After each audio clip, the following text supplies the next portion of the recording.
Bienvenue au Café de la Vérité. La vidéo qu'on a fait avant celui-là, je vous ai parlé de l'église de Philadelphie, qu'on retrouve dans le livre de la Révélation ou de l'Apocalypse, dans le chapitre 3, qui est l'église présente. La prochaine qui s'en vient, c'est Laodicée. Philadelphie voulait dire l'amour fraternel. Philadelphie veut dire la justice de Dieu. Et vous allez comprendre que c'est la dernière. C'est celle qu'on commence à voir, qu'on commence à vivre. Ça commence au verset 13. Au verset 13, ça dit que celui qui a des oreilles écoute ce que l'Esprit dit aux églises. Écrit à l'ange de l'église de Laodicée. Les anges, quand la Bible ici parle des anges, elle parle des pasteurs, des responsables de l'église. Voici ce que dit l'Amen, le témoin fidèle et véritable, l'auteur de la création de Dieu. On parle de Dieu lui-même, on parle de Jésus ici. Je connais tes œuvres. Tu n'es ni froid ni bouillant. Seulement tu écris froid ou bouillant. Ainsi, parce que tu es tiède et que tu n'es ni froid ni bouillant, je vais te vomir de ma bouche. Laodicée n'a pas été choisie pour le fun, hein? Laodicée était une ville extrêmement importante dans ce temps. Laodicée était une ville très riche, mais qui n'avait pas d'eau. Elle importait son eau d'ailleurs. Il y avait deux sources. Une, c'est de l'eau froide, puis l'autre, c'est de l'eau chaude, ce qui donnait de l'eau tiède. Quand il dit « je vais te vomir de ta bouche », cette eau-là, tu ne pouvais pas la consommer parce qu'elle te rendait malade, elle te faisait vomir. Le choix a été fait pour une chose. Il y avait eu la ville avait été détruite. Et lorsque ça a été détruit, les Romains ont voulu aider à la reconstruire. Et Laodicée a dit, pas en tout, on ne veut pas de vous autres. La ville était tellement riche qu'elle s'est reconstruite sans voir. Et vous allez voir que ça a rapport avec ce que dit la parole ici.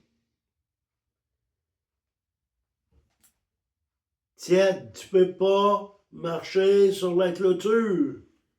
Faut que tu choisisses quel bord tu vas. Tu vas avec Satan pour l'éternité ou tu vas avec Jésus, avec le Seigneur. Tu as un choix à faire. Tu ne peux pas marcher un pied sur un bord puis l'autre pied sur l'autre. On continue au verset 16. Ainsi, parce que tu es tiède, ok, on l'a lu. On va aller au 17. Parce que tu dis, je suis riche, je suis enrichi, je n'ai pas besoin de rien. Et parce que tu ne sais pas que tu es malheureux, misérable, pauvre, aveugle et nu.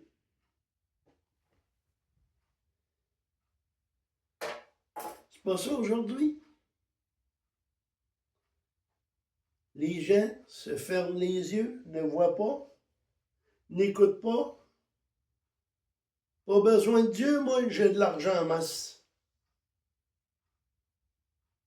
On l'entend souvent, celle-là. Oh non, non, ça n'arrivera pas, ça. L'argent ne tombera pas, puis moi, même j'en prendrai un peu, là, j'en ai, regarde, on va tout m'en sortir pareil. Une petite nouvelle pour vous autres, hein? La Bible dit que lorsque ça va tomber, ça va être soudain. Ça va prendre 24 heures, puis vous n'aurez plus rien. Si vous n'avez pas accepté Jésus, si vous n'avez pas reconnu Jésus comme Seigneur et Sauveur, bien, bonne chance. Parce que la Odyssée, là, c'est les tribulations. Là. C'est la grande tribulation, la colère de Dieu, la 70e semaine de Daniel. On continue au verset 18. Je te conseille d'acheter chez moi de l'or éprouvé par le feu, afin que tu deviennes riche, des vêtements blancs, afin que tu sois vêtu et que la honte de ta nudité ne paraisse pas, et un collier pour oindre tes yeux, afin que tu vois. Quel verset! Quel verset! Seigneur dit qu'on est éprouvé, on a des épreuves. Pourquoi? Pour nous purifier comme l'or est purifié par le feu. Avant d'aller là, c'est mieux d'accepter le Seigneur.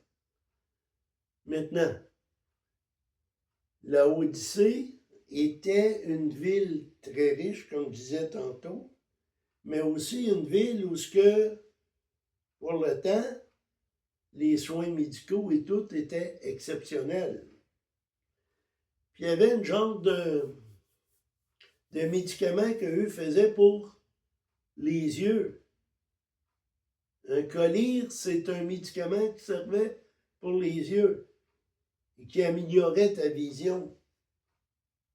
C'est pour ça qu'il dit, il parle du collyre, parce que tu ne vois pas. Tu regardes ton compte de banque au lieu de regarder la parole de Dieu. Tu regardes au plaisir du monde plutôt que de regarder dans la parole de Dieu. Combien d'assemblées aujourd'hui parlent autre chose que la parole de Dieu? Tu vas là, le gros spectacle en avant avec des jeux de lumière et tout. Mais Dieu est où? Une grosse bâtisse qui est d'une beauté épouvantable. Jésus prêchait où, lui? Mais Jésus prêchait la repentance. Le bas, ils vont prêcher, donne la dîme si tu veux recevoir.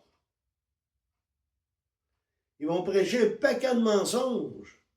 Mais comme vous ne prenez pas de temps pour lire votre Bible, comme vous ne prenez pas de temps pour vérifier ce que l'autre en avait dit, vous vous faites aveugler. On continue. Moi, je reprends, je corrige tous ceux que j'aime. Aie donc du zèle et repens-toi. Jésus nous éprouve pour nous purifier. On n'est pas parfait, on est humain. On a péché, puis on va pécher encore. Il faut être capable de demander pardon. Et faire des efforts pour essayer de ne plus pécher. Voici, je me tiens à la porte et je frappe. Jésus veut venir dans ton cœur. Il veut venir dans ta vie. Mais est-ce que toi, tu veux l'accepter? Est-ce que tu es prêt d'arrêter de te saouler à la face une fois par semaine? Ou 2 fois, ou 3 fois? Est-ce que tu es prêt d'arrêter de travailler au noir? Est-ce que tu es prêt de rester fidèle à ton partenaire ou à ta partenaire? Et combien d'autres choses? Tu vois ton voisin qui est mal pris? Est-ce que tu es prêt de lui offrir ton aide? Ces choses-là sont ce que Dieu nous demande. Mais quand on suit ce que Dieu nous demande, on a toujours une récompense. On ne fait pas ça pour la récompense. On fait ça pour le glorifier lui. Au 21, ça nous dit, le vainqueur, je le ferai s'asseoir avec moi sur mon trône, comme moi. J'ai vaincu et je me suis assis avec mon Père sur mon trône. Oui, ceux qui vont être à l'Odyssée vont passer des moments terribles. Mais à la fin, Jésus va vous rendre justice.